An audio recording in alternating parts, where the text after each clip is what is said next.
Et toujours ensemble sur TV Finance, il est 9h20 et on va se focaliser sur quelques paires de devises et quelques informations marquantes les concernant. Vous le voyez, Philippe Lermy nous accompagne. Bonjour Philippe.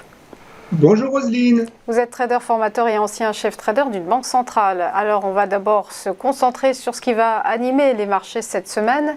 Et donc on va commencer par évoquer l'indice ZOO en Allemagne.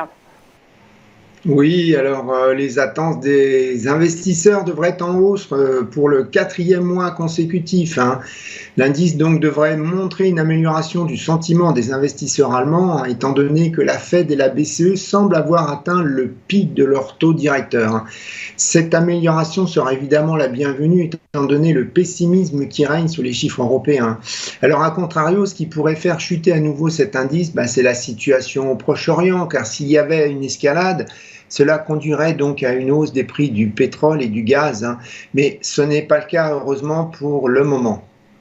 Et on va enchaîner avec l'inflation aux États-Unis, autre chiffre évidemment attendu, et donc une éventuelle remontée de l'indice hors énergie et alimentation qui pourrait repousser au deuxième semestre 2024 la première baisse de taux de la Fed. Oui, alors on a la forte baisse, des prix à la pompe qui devrait influencer l'indice d'inflation globale, qui lui devrait rester inchangé ce mois-ci, hein. Alors si on regarde le sondage auprès des consommateurs américains calculé par l'Université du Michigan, celui-ci a montré que les ménages anticipent plus d'inflation à l'avenir malgré la baisse des prix donc à la pompe, et il ne faudrait pas que cet indice d'inflation confirme leurs craintes, hein. Alors on a l'inflation, l'indice, je dirais, d'inflation hors alimentation et énergie, donc qui est calculé sur 12 mois glissants, qui lui devrait rester stable à 4,1%, voire remonter. Et si c'était le cas, ce serait un rappel au marché indiquant que l'inflation, elle peut stagner, voire même remonter. C'est pas forcément une descente en ligne droite, hein. Et évidemment, cela empêchera la Fed d'amorcer un cycle des taux relativement tôt, hein. Donc on remarquera sur le graphe que selon la banque Goldman Sachs, entre la BCE, la Banque d'Angleterre et donc la Réserve fédérale, c'est cette dernière qui devrait commencer son cycle de baisse des taux directeurs le plus tardivement.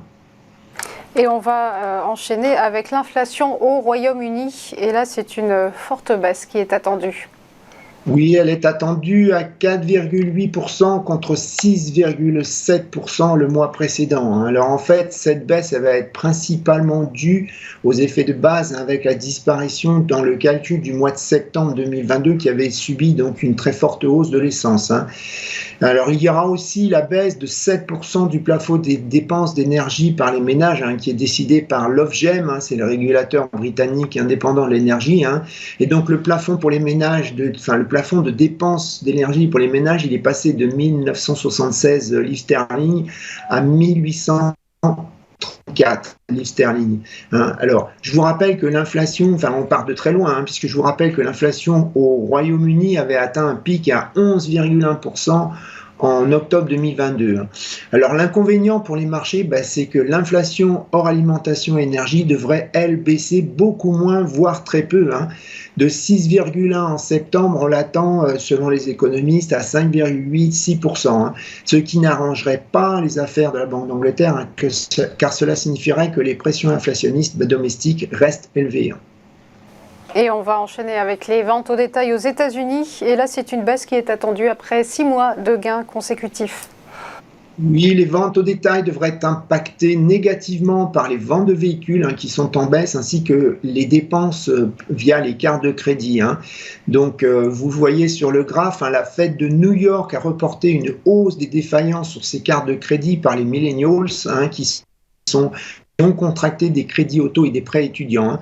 Donc après la hausse de la pandémie, je dirais après la hausse des allocations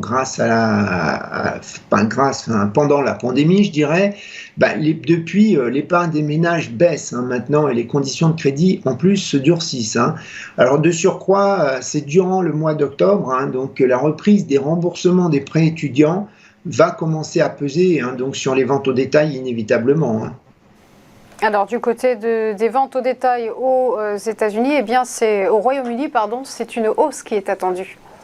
Oui, les économistes anticipent des ventes au détail au Royaume-Uni en hausse de plus 0,5% sur un mois, hein.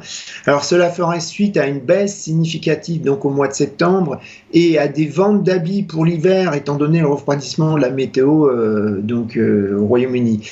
On a une remontée des ventes en volume donc qui est attendue et c'est d'ailleurs aussi ce que nous indique l'indice du British Retail Consortium, hein, que vous voyez en noir sur le graphe, hein, et qui lui est déflaté du prix avec son Shop Price Index, hein.